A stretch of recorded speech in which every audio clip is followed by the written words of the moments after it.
So we were discussing the lesson nationalism in India. Okay. We have discussed about the word nationalism. ठीक है, हमारे देश के प्रति प्यार, ठीक है, उसके प्रति कुछ करना, ये सब क्या है? नेशनलिज्म. ठीक है, हम लोगों ने इम्पैक्ट देखा था फर्स्ट वर्ल्ड वॉर का. 1914 में शुरू हो गया था फर्स्ट वर्ल्ड वॉर. हम लोगों ने देखा था कि किस तरह से फर्स्ट वर्ल्ड वॉर का इम्पैक्ट था. ठीक है, सारा फूड ग्रेन्स, क्लोथ्स, सारी चीजें कहाँ चली जाती थी? For the army people. और इंडियन विलेजर्स को क्या किया गया था? इंडियन विलेजर्स को फोर्स किया गया था कि वो लोग क्या करेंगे? आर्मी में आएंगे और आर्मी को ज्वाइन करेंगे और ब्रिटिशर्स की हेल्प करेंगे. ठीक है, इमरजेंस ऑफ गांधी जी हमको पता है 1915 के अंदर गांधी जी आए थे. ठीक है, from south Africa Gandhi ji आए थे. उसके बाद गांधी जी ने खुद ने फोर्स किया था विलेजर्स को, इंडियंस को, कि वो ब्रिटिशर्स की हेल्प करें. क्यों? क्योंकि ब्रिटिशर्स ने उनके साथ वादा किया था कि वो लोग फर्स्ट वर्ल्ड वॉर में अगर इंडियंस हेल्प करेंगे तो इंडियंस के लिए वो लोग क्या करेंगे? बहुत ही उनकी हेल्प करेंगे, उनके अकॉर्डिंग रूल्स बनाएंगे, इंडिया को उनके अकॉर्डिंग रन करेंगे. और गांधी जी ने आने के बाद 16 के अंदर चंपारण सत्याग्रह. ठीक है, चंपारण कहाँ है? Where is Champaran? Bihar, Kheda, Gujarat, Ahmedabad, cotton mill. 1917 के अंदर, ये भी 1918 के अंदर. ठीक है, रिलैक्सेशन इन टैक्सेस कहाँ मिला था? खेड़ा के अंदर. कितना परसेंट था? 23%. क्या किया था? ब्रिटिशर्स ने और इम्पोज किया था. But Gandhi ji said that if there is no food grains villagers are unable to pay the tax. तो जो पे कर सकेगा वही पे करेगा, और इंक्रीज जो टैक्स था उसको भी खत्म कर दिया था. अहमदाबाद, कॉटन मिल, ये कब हुआ था? 19. ये तीनों किसमें आएंगे? सत्याग्रह में. किसमें आएंगे? सत्याग्रह में. इस वर्ड का मीनिंग भी मैं आपको ऑलरेडी एक्सप्लेन कर चुकी हूँ. Satyagraha means to fight for the truth. जो सही है उसके लिए लड़ाई करना. ठीक है, मतलब आप ये देखिए कि जो चीज सही है उसको भी हमने लड़ के लिया था. क्लियर? देन हम लोगों ने बात करी रोलेट एक्ट. ठीक है, सर सिडनी रोलेट. ठीक है, वो खुद एक लॉयर थे. उन्होंने एक नियम बनाया, एक लॉ बनाया, और वो लॉ क्या था? हम लोगों ने देखा था 1815 के अंदर इंडियन नेशनल कांग्रेस बनी थी. इंडियंस को क्या मिला था? एक प्लेटफॉर्म मिला था जहां पर वो क्या कर रहे थे? अपनी बातों को रख सकते थे. ठीक है, तो देखो, जब गलत देखेंगे, कोई चीज गलत होगी, ठीक है, तो जब गलत होगी कोई चीज तो उसके लिए क्या होगा? कोई इंसान कब तक उसको बर्दाश्त करेगा? One day they will oppose for that. उसको क्या करेंगे? उसके लिए अपोज करेंगे ही. ठीक है, अपोजिशन होगा ही उसका. तो जब 1815 के अंदर इंडियन नेशनल कांग्रेस बनी थी, इंडियंस को प्लेटफॉर्म मिला अपनी बात रखने के लिए, तो और उन्होंने साफ साफ ये कहना शुरू किया कि हम लोग क्या नहीं करेंगे, अब गलत बातों को क्या नहीं करेंगे? बर्दाश्त नहीं करेंगे. तो इंडियंस की क्या था? एक्टिविटीज बढ़ती जा रही थी. ठीक है, नेशनलिज्म की फीलिंग यही तो थी कि नेशनलिज्म की फीलिंग से अरोज हो रही थी कि अब तो हमें हमारे देश को क्या करना है? आजाद करना ही है. ठीक है, तो रोलेट एक्ट आया था. इसके अंदर सिडनी रोलेट ने क्या किया? उन्होंने एक लॉ लेकर के आए जिन्होंने उसने ये कहा कि अब ये नियम क्या करेगा? इनकी एक्टिविटीज को बंद कर देगा. क्यों? क्योंकि ये नियम क्या था कि इफ दे फाइंड तो नहीं, इफ दे थिंक, अगर उन्हें ऐसा लगता है that he is in fault, any revolutionary who is in fault, he will caught him and he will just put him in the jail. ठीक है, एक लॉ है, when somebody is arrested, anyone who is arrested within 24 hours he must be presented before the magistrate. ठीक है, 24 hours के अंदर अंदर उसको मजिस्ट्रेट के सामने लेके जाना पड़ता है. And he has to tell the reason why he has been caught. उसको क्यों पकड़ा गया है उसको बताना पड़ेगा. He is free to inform his family members. वो फ्री होता है अपनी फैमिली मेंबर्स को बताने के लिए कि वो कहाँ है. ठीक है, तो ये सारे नियम हैं in our constitution. These laws are written there. But what was this law? कि आपको कोई मजिस्ट्रेट के सामने नहीं लेकर के जाया जाएगा, ठीक है, you will not be allowed there. दूसरी चीज, आपको ये नहीं बताया जाएगा कि आपकी गलती क्या है। अब आप सोचो कि when you are not, nobody is informing you कि आपकी गलती क्या है। आप पूछ रहे हैं कि मेरी गलती क्या है, मुझे क्यों पकड़ा गया, और वो पूछने पर आपको हंटर से और मारा जा रहा है, ठीक है। और at unlimited time, for the unlimited time you are caught there and put it in the jail, ठीक है। आपको कहाँ डाल दिया जाता है, जेल के अंदर डाल दिया जाता है, ठीक है। तो क्या करेंगे आप, ये ही रोलेट एक्ट था। उन्होंने कहा कि आप सिर्फ क्या करो, आप जो भी रिवॉल्यूशनरी है, ज्यादा एक्टिविटीज में शो कर रहा है, आप उसको उठाओ और उसको जेल में डाल दो, ठीक है। इसको बहुत सारे, अब आप सोचिए इसका क्या होगा, बहुत in a large number this law was opposed. इस लॉ का क्या किया, अपोजिशन किया गया, बहुत से लोगों ने इसका विद्रोह किया, दे रिवोल्ट। यस, अब रिवोल्ट कैसे किया उन्होंने स्ट्राइक्स करी, ठीक है। स्ट्राइक का मतलब काम तो करने के लिए मना कर देना, ठीक है। दे स्ट्राइक्स, हड़ताल, ठीक है। शॉप्स वर शट डाउन, यानी कि मिल वर्कर्स ने भी मना कर दिया, शॉपकीपर्स थे उन्होंने भी वर्क करने से मना कर दिया, इवन जो पीजेंट्स वगैरह थे उन सब लोगों ने भी मना कर दिया था कि they will not work for the Britisher, if they are imposing such law we will not work for them, for their welfare. तो सबने मना कर दिया। अब जब ये मना किया गया तो क्या आपको किचलू और सत्यपाल, ठीक है, ये टू कौन थे, रिवॉल्यूशनरीज थे। ये टू रिवॉल्यूशनरीज, इनको क्या किया गया था, ये दे बिलोंग फ्रॉम पंजाब, ठीक है। इनको पंजाब से उठा लिया था, मींस वहां से बिना इन्फॉर्म करे उनको ले लिया और उनको हिमाचल कहाँ पर, हिमाचल में एक धर्मशाला एक जगह है, वहां पर उनको क्या कर दिया था, दे वर प्रेजेंट देयर, उनको वहां की जेल में बंद कर दिया गया था, ठीक है। When this news spread in Punjab, then what happened? The innocent people, they collected at a place, एक जगह इकट्ठे हुए, and there that place was Jallianwala Bagh. वो कौन सी जगह थी, जलियांवाला बाग, ठीक है। मैंने ये देखा, I have visited this place, और वहां पर एक छोटा सा गेट है, ठीक है। वो जो गार्डन था उसके अंदर एक एंट्री जो है, एंट्री और exit they both are the same, एक ही है, और वो गेट भी बहुत छोटा सा है, इवन दो जने एक साथ नहीं निकल सकते, ना आ सकते ना जा सकते हैं, ठीक है। I have seen this gate. तो व्हाट जनरल डायर, इसने क्या किया, he block the only exit and ordered fire, ठीक है।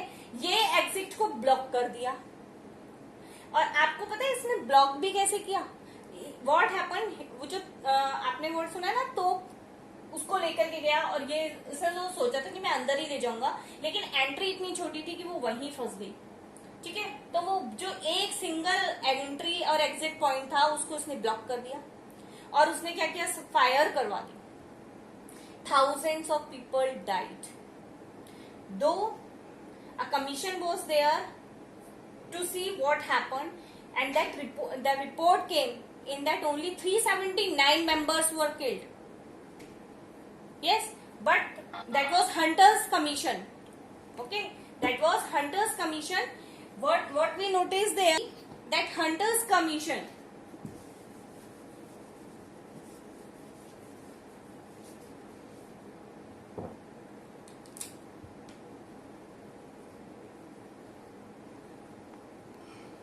Hunter's commission was there. He just said 379 members were killed.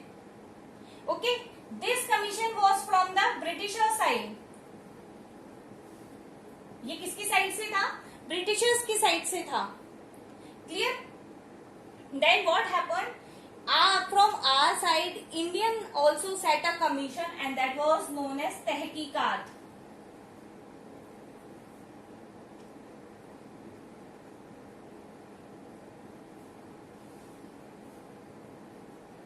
Tehqiqat Commission. This commission said more than 1,000 people died. Yes. और क्या किया गया, general Dyer को बल्कि Britishers, the lion of Britishers कह करके इसको छोड़ दिया गया, लायन ऑफ ब्रिटिशर्स। ठीक है, he was relieved, no punishment was there. आप सोचो कि ब्रिटिशर्स के ऊपर मतलब उसने इतना गंदा, उसने 1000 लोगों को मार दिया। ठीक है, आज एक पर्सन को किसी को किल करते हो, आपको भी हैंग कर दिया जाता है। He killed thousands of people and what was the fault of them, nothing. उनका कोई गलती नहीं थी, कोई फॉल्ट नहीं था, लेकिन उनको क्या कर दिया गया, हैंग कर दिया गया, उसको छोड़ दिया गया और उसने इनको मार दिया। Clear, he was relieved. तो यहाँ पे ये क्या कर रहे थे, ये पीपल इस रोलैक्ट एक्ट का अपोज कर रहे थे। दे वर अपोजिंग दिस एक्ट कि what is this act, if a person has not committed any mistake, how can he put to the jail, and that is also for the unlimited time, कि उसको unlimited time के लिए उसको jail में डाल दिया गया। क्लियर, सो दे वर opposing और यहां पर ये केस हुआ। नाउ व्हाट हैपन, यहां पर ये एक चीज थी। दूसरी चीज हम देखेंगे, एक थी खिलाफत मूवमेंट। ठीक है, इसके बारे में भी already I have discussed many times कि खिलाफत मूवमेंट क्या था। खिलाफत मूवमेंट के अंदर क्या हुआ था, ठीक है, टर्की, जैसे ही बात आती है खिलाफत मूवमेंट की, खलीफा की, you remember this word Turkey,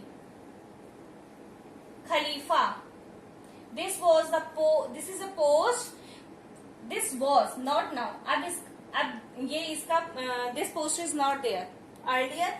इसमें क्या हुआ था, जो खलीफा पद होता था ना, ये for the mountain this post is very respectable. Okay, they follow what this खलीफा सेड टू देम। जो भी खलीफा उनको जो भी कुछ कहता है वो इसको क्या करते थे, फॉलो करते थे, और ये इनके लिए बहुत रेस्पेक्टेबल था। ठीक है, फर्स्ट वर्ल्ड वॉर के अंदर ये जो खलीफा है, ठीक है, ब्रिटिशर्स जो थे वो टर्की के अगेंस्ट थे।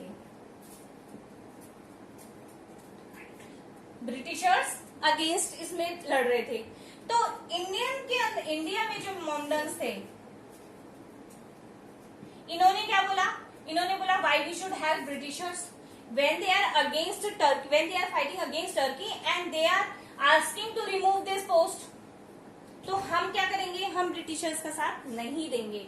ये क्या किया, इन्होंने इंडियन मॉमडन्स ने मना किया, और वही ब्रिटिशर्स का वही काम, उन्होंने फॉल्स उनको हेल्प यस बोला, क्या, that after the first world war they will behave properly with the Turkey and they will help them, पर ऐसा नहीं हुआ। But Gandhi ji got the opportunity. क्यों, कि यही समय है कि मुझे क्या करना पड़ेगा, मुझे इंडियंस मीन्स यहाँ पे बहुत हिंदू एंड मुस्लिम्स दोनों को क्या करना पड़ेगा, एक साथ लेकर के आना पड़ेगा। बार बार देखना पड़ता है वो।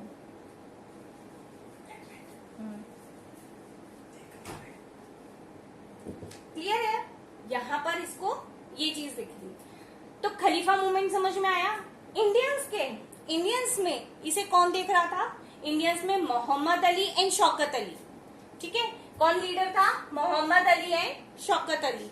क्लियर, नाउ सी, ऐसा गांधी जी को क्यों करना पड़ा, खिलाफत मूवमेंट क्यों शुरू करना पड़ा इनको। इन्होंने 1906 के अंदर मुस्लिम लीग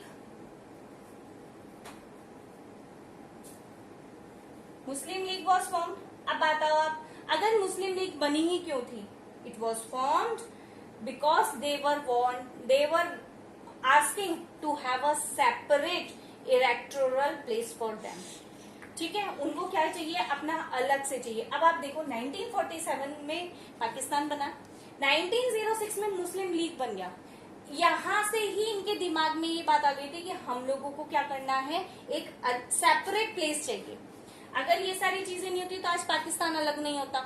ठीक है, और पाकिस्तान अलग नहीं होता तो whatever the problems we are facing because of this Pakistan, ये ऐसा कुछ नहीं होता। But we have to see this. ठीक है, तो 1906 के अंदर मुस्लिम लीग बनी थी। उसके बाद many times by Gandhi ji or other political leaders, these efforts were made to reunite Indians and Muslims. Indian और मुस्लिम्स को वापस से क्या करना है, रीयूनाइट करने के लिए ये नियम बनने लगे. ठीक है, दिस वॉज हैपन. तो जलियांवाला बाग केस हुआ, रोलेक्ट एक्ट पास हुआ. मतलब रोलेक्ट एक्ट जो कि पूरे इंडिया के अंदर nobody wants to obey this, बिल्कुल एवरीबडी वाज अपोजिंग. उसके बाद Jallianwala Bagh, such a big tragedy. Clear. Khilafat movement was there. अब गांधी जी ने डिसाइड कर लिया कि 1920 के अंदर ही decided for the non cooperation movement. ठीक है, बॉयकॉट किया गया फॉरेन गुड्स का. क्लियर. हमें स्वदेशी चाहिए जो हमारे देश में ही बना है. आज क्या आ रहा है, again the same thing, again the same thing. कर दो, अगेन द सेम थिंग. आपको मोदी जी बार बार टीवी पे क्या कर रहे हैं कि वो क्या बनना है, आत्मनिर्भर भारत बनना है. What is that? Again he is doing asking for the same thing कि स्वदेशी को अपनाओ, जो हमारे देश में बन रहा है वो ही करो. This was the best way जिससे हम हमारे देश को उन लोगों से जीत सकते हैं. आज चाइना का अगर हम सामान लेंगे ही नहीं, अगर हम चाइना का सामान लेंगे ही नहीं तो चाइना, आप देखिए इंडिया के अंदर चाइना मार्केट कितना बड़ा है. क्लियर. अगर हमने बाइकआउट कर दिया, आप में से आज मुझे मैसेज करेंगे कि कितने जनों ने अपने मोबाइल से टिकटॉक अकाउंट डिलीट किया है. ठीक है, और फॉल्स नहीं होगा, झूठा टिकटॉक, झूठा मैसेज नहीं भेजोगे आप लोग मुझे.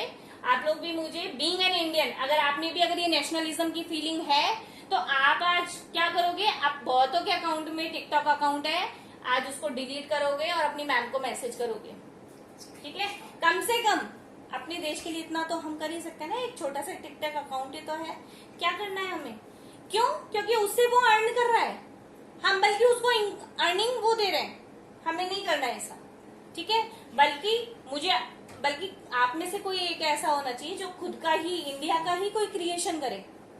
क्लियर. तो आज आप डिलीट करोगे और मुझे शाम को मैसेज करोगे कि मैम मैंने डिलीट किया. मैं भी देखती हूँ कि कौन किसके अंदर नेशनलिज्म है. क्लियर. तो 1920 के अंदर नॉन कॉपरेशन मूवमेंट स्टार्ट हुआ, जिसके अंदर साफ बोला गया कि ब्रिटिशर्स को कॉपरेट नहीं करना है.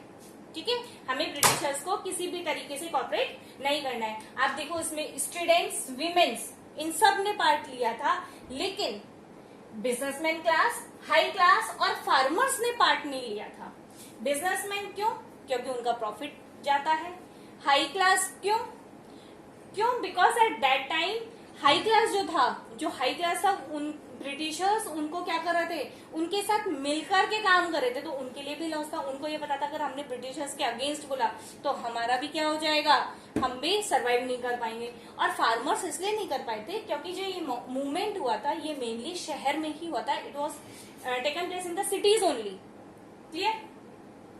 Different with in the Congress. Now see, हम लोग को देखते हैं 1907 के अंदर, 1918 के अंदर क्या हुआ था, 1885 के अंदर क्या हुआ था, इंडियन नेशनल कांग्रेस बनी थी. ठीक है, 1907 के अंदर ये जो कांग्रेस थी, देखो ये 2 में डिवाइड हो गई थी. ठीक है, मॉडरेटर्स एंड नासी. जब ये डिवाइड हुई क्यों, इसको डिवाइड कर, रीजन क्या था, इसको डिवाइड करने का रीजन ये था कि इनमें मन में ये आ गया था कि हमको क्या करना है. कुछ तो ये कहते थे कि आराम से बात करो. ठीक है, लाइक गांधी जी, कि हमको वायलेंट नहीं होना है. ठीक है, हमको वायलेंट नहीं होना है. और ये थे मॉडरेटर्स. ठीक है, और ये थे रेडिकल्स. रेडिकल्स क्या कहते थे कि जैसा ब्रिटिशर्स हमारे साथ कर रहे हैं हम भी वैसा ही करेंगे. ये हमें मारते हैं, हम क्यों इनकी मार खाएं, हम भी मारेंगे, हम भी इनके साथ ऐसा ही बिहेव करेंगे. क्लियर. तो 1907 के अंदर क्या हुआ, ये 2 में डिवाइड हो गई. एक तो वो जो अपनी बात शांति तरीके से करते थे, और एक वो जो क्या करते थे, इसमें जैसे दादा भाई नौरोजी वगैरह थे. ठीक है, इसमें लाल बहादुर शास्त्री थे, वो तो पहले से ही लाल थे, गुस्से में लाल रहते थे. 1916 के अंदर 1916 के अंदर इसमें क्या हुआ, इसके अंदर जो तिलक थे, तिलक एंड एनी बेसेंट, इन दोनों ने होम रूल लीक बनाया। क्या बनाया? Home rule leak.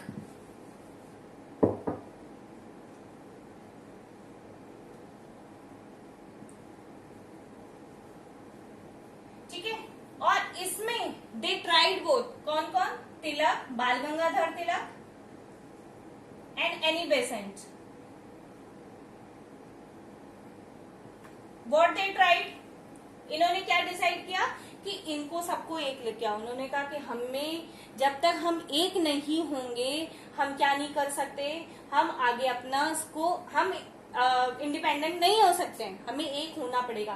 तो 16 के अंदर एक हुए थे। उसके बाद नागपुर सेशन हुआ था 1920 के अंदर।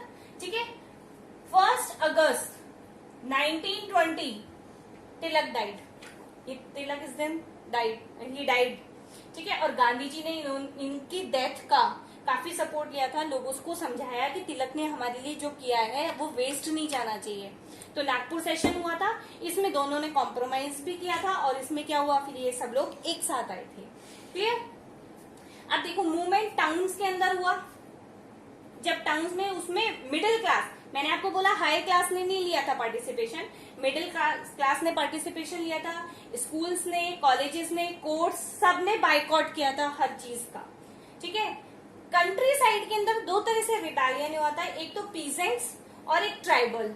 जो पीजेंट्स लीडर थे, ठीक है, ये थे रामचंद्र, और जो ट्राइबल था वो था सीताराम राजू।